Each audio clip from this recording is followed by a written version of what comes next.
hear me okay? Well, The mic's on.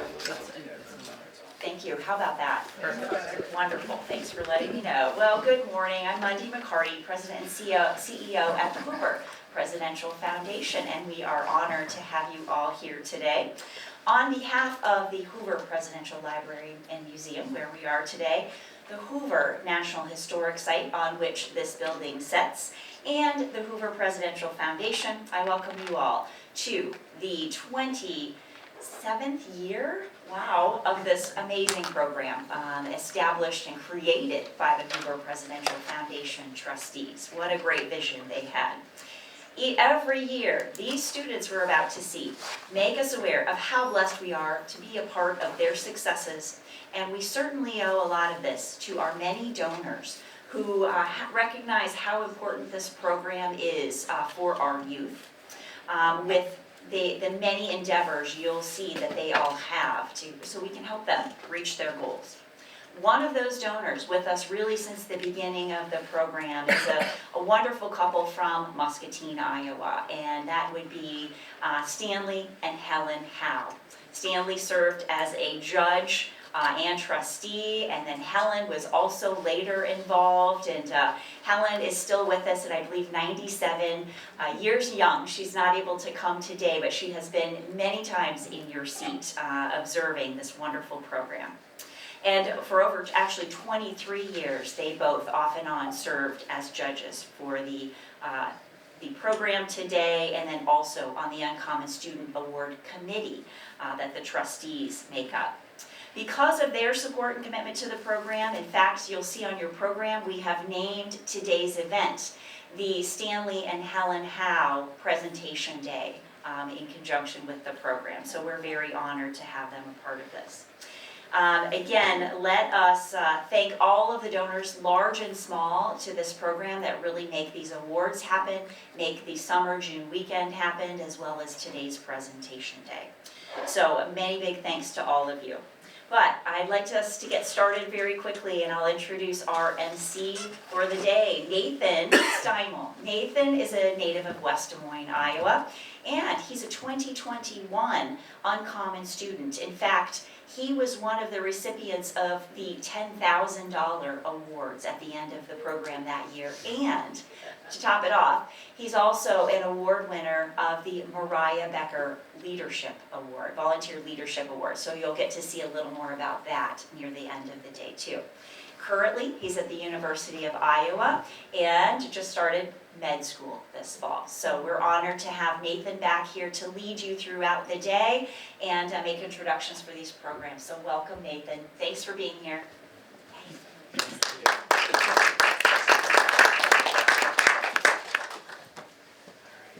Thank you, Mundy. Good morning. As Mundy mentioned, I am Nathan Steimel, an Uncommon student from 2021. This is such an exciting day for the Hoover Presidential Foundation, as I am sure it is for our 2024 Uncommon class of students. I remember oh too well what this day was like for me. It was exciting, I was anxious to share my project with others, and yes, I will admit, a bit frightened. Being on this side of the program, I'm still excited, anxious, and a bit frightened, so I guess nothing has really changed. I benefited so much from this program. We know these 2024 students have benefited from participating in the Uncommon Student Award Program through the work on their projects and by reflecting on Hoover's life as an engineer, businessman, statesman, public servant, and humanitarian. We encourage you to continue the uncommon legacy of Herbert Hoover, and by doing so, you will reach your own uncommonness and have many success in the future. I'd like to introduce our selection committee for today. We so appreciate the time and effort they have devoted to this program and for their participation today. The task before them is not an easy one, as every one of our students is truly uncommon and deserving of the $10,000 scholarships, but only 4 are chosen to receive them.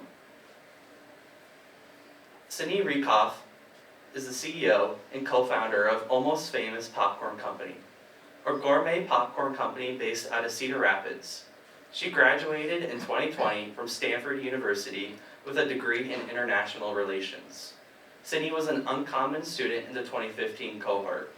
Her project, Cash Class, focused on teaching financial literacy and entrepreneurship to at-risk youth.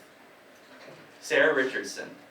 Sarah Richardson is a partner in Barker Companies, a family-owned residential and commercial real estate company which operates nationwide.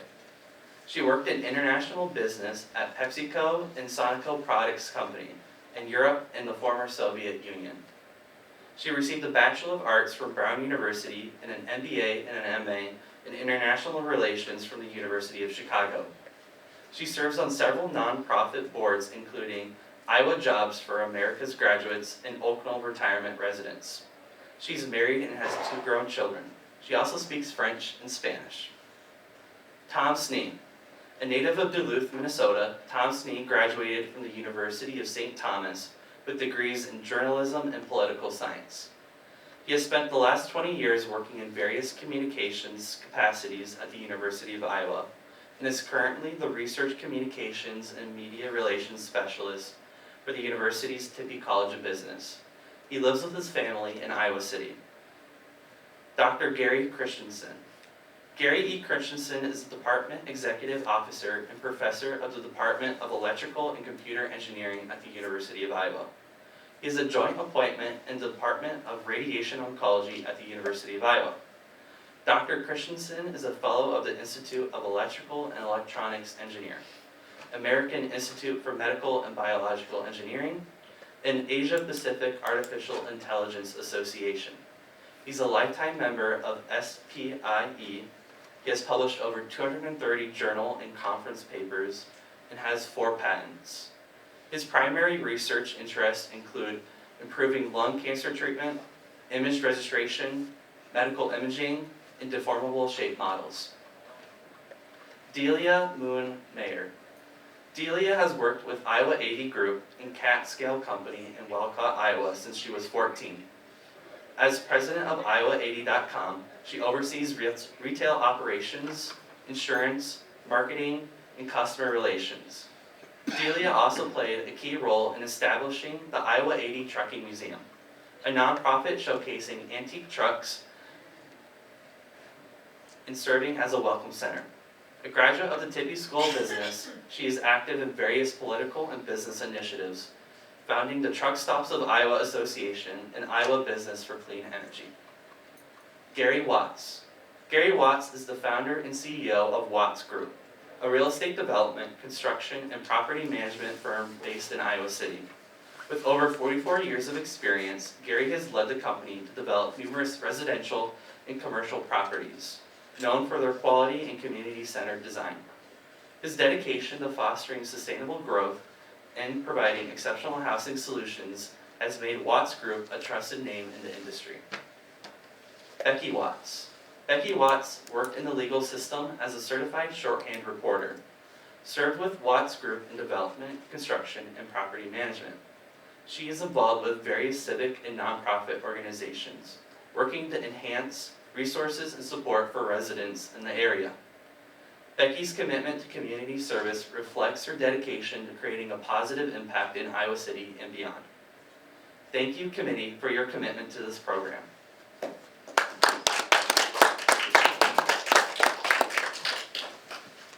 We would like to introduce and thank the following people.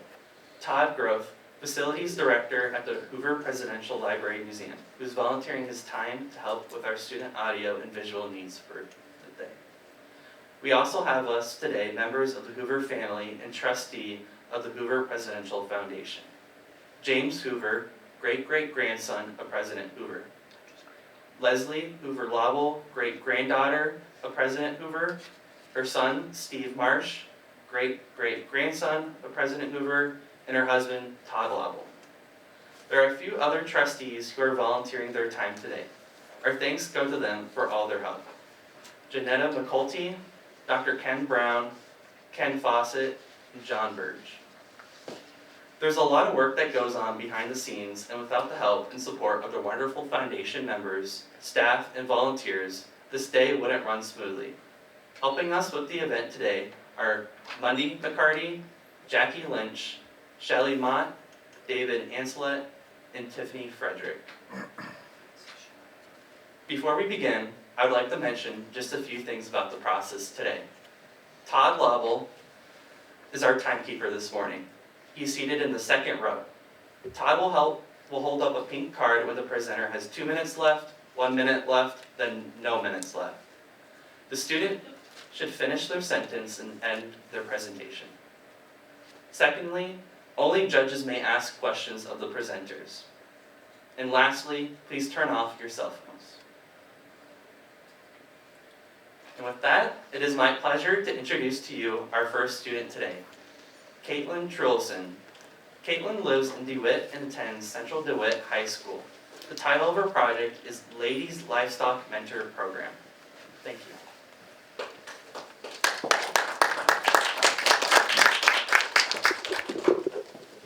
Hello, thank you, Nathan.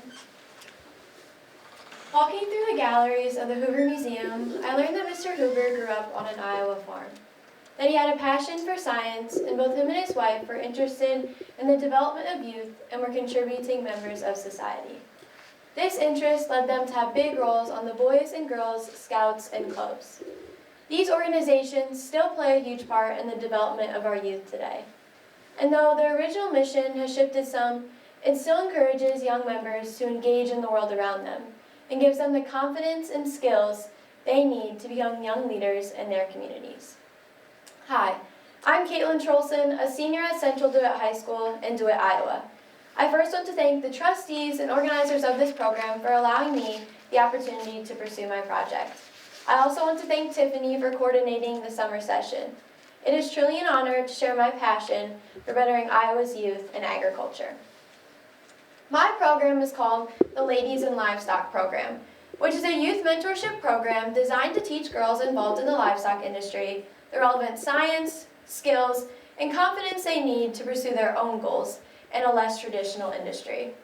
The program invites girls from across eastern Iowa on a year-long adventure that pairs them with professional women involved in the livestock industry. The program is a twofold. The first part allows these girls to develop their own professional portfolios. This includes resume and cover letter building, getting personal headshots, crafting their own personal biographies, and job interview practice. The second part allows them to develop these livestock production-based skills. And to accomplish this, I invited in professional speakers to talk on nutrition, veterinary care, genetics, financial planning, and even how to cook a good steak. I am a senior this year, busy planning those next steps. I recently got accepted into Iowa State, but last year during the spring, I felt that I had a lot of gaps. I maybe didn't have that professional paperwork that I needed, such as a resume, cover letter, or even a headshot.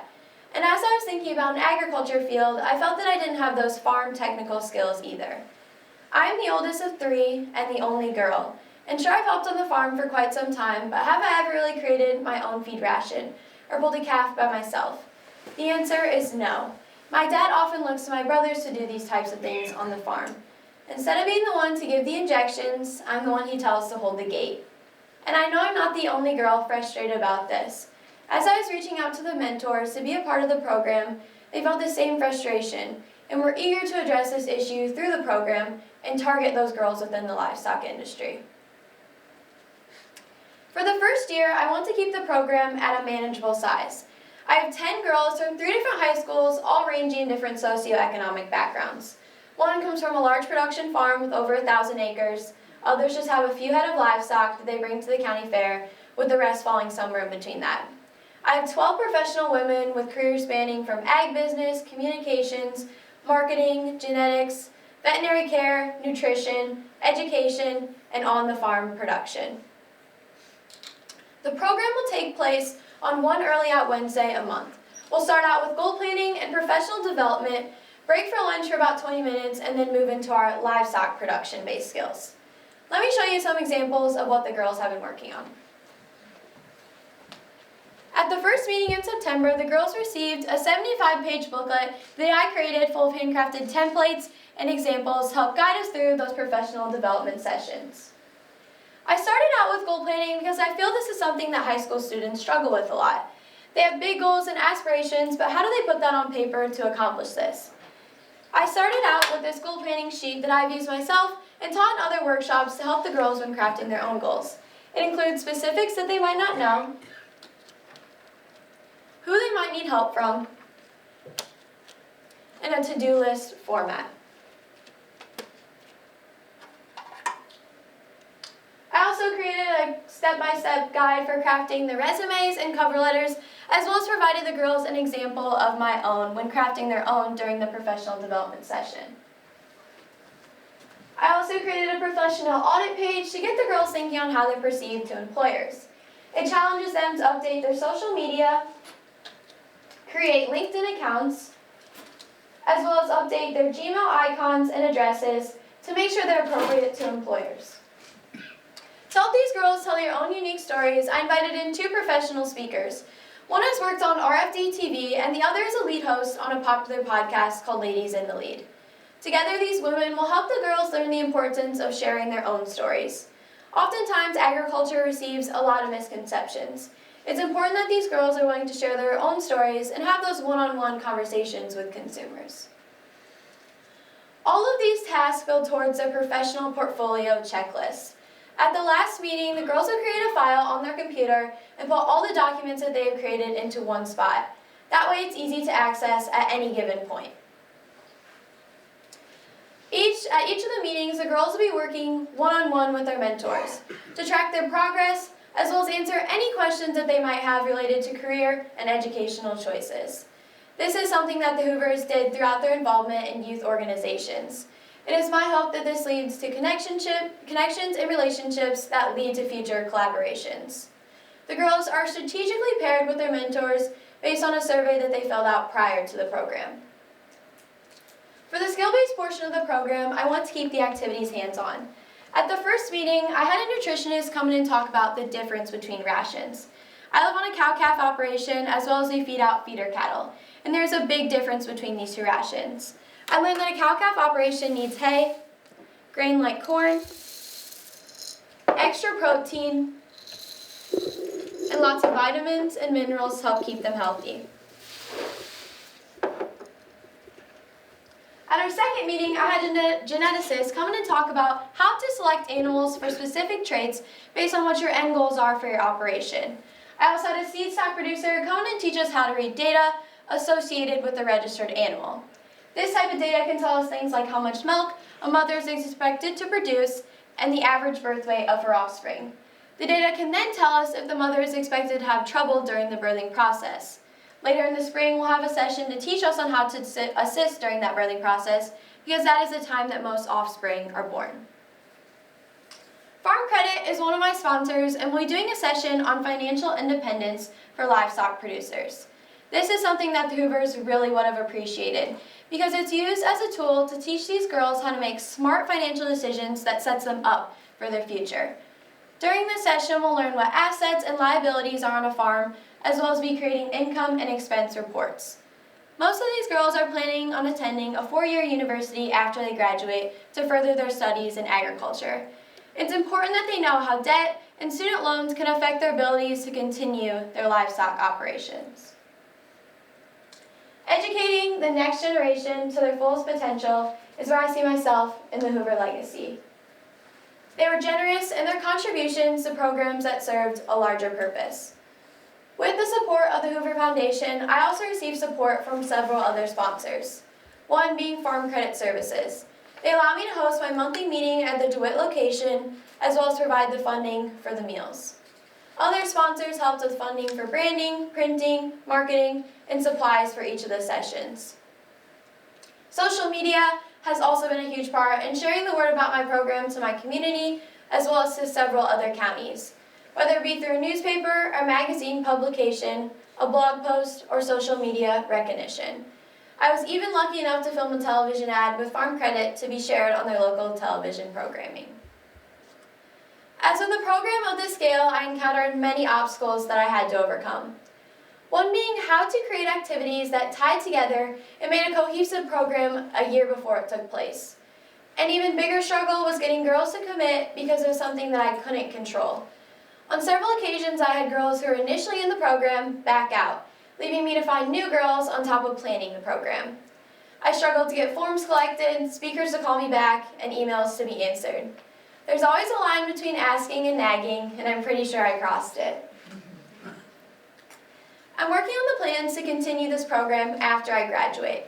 I'm a part of a student-led media and marketing team called CAC Media Group. It specializes in helping students who are interested in going into the communications and marketing field get real industry experience. I have 2 team members who are part of the program now and have expressed interest in taking it over after I graduate. I'm hoping that I can help them build relationships with the next wave of livestock producers to help cut down on the stress of planning the program. I also have a similar program to the Ladies in Livestock program called the Gold Buckle Standard. It specializes in helping youth bull riders create their own professional portfolios, websites, and social medias to help prepare them to turn pro. I have been involved in the rodeo industry for many years. I write monthly for a bull riding magazine out of Fort Worth, and I have a children's book about the sport coming out in December. I hope that I can take what I learned from the Ladies in Livestock program and transfer it over to the fast-paced world of bull riding. Me and my team already have several clients that we're working with, and I'm hoping to continue this program in college. Educating the next generation to their fullest potential is where I see myself in the Hoover legacy. Like Hoover, I take my daily lessons from growing up on an Iowa farm. I know the work ethic that I've developed will continue to serve me in my future. I've been positively impacted by youth leadership programs like the Boys and Girls Scouts and Clubs.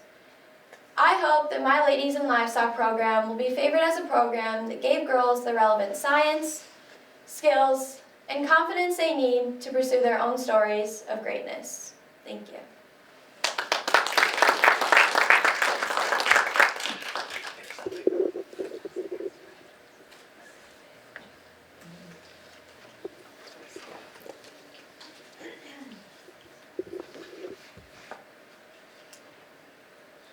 Thank you for a wonderful and inspiring presentation. How do you plan to sort of measure the success or understand the success of your first year? It's very impressive. Yes, thank you. The girls filled out a survey prior to the program, kind of on their plans and what they were hoping to really get out of the program. So I'm hoping after the program, I can give them a similar survey with questions similar to that to see what they got out of the program, what they're hoping to do from it. And so I can kind of measure those by taking a look at them and comparing them. Also, at each of the sessions, we start out with a question to kind of get the girls, questions like, what are you hoping to get out of the program? What are you hoping to work on with your mentor? And I save all of those answers from each of the girls, and I'm hoping that I can kind of use that to help track at the end what they really got out of it and maybe see if their answers changed by the end of the program. Thank you very much. Thank you.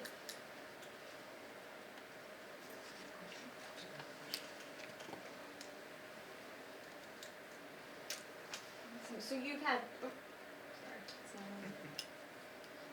so there's been 2 meetings so far.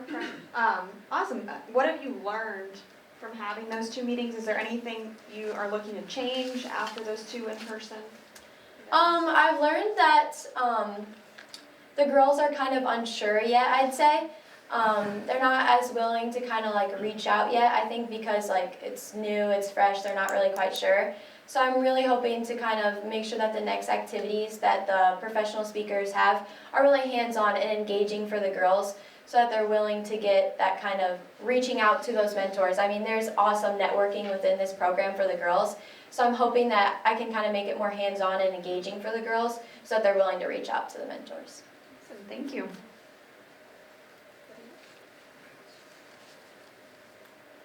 Well, thank you guys for Thank you. your time.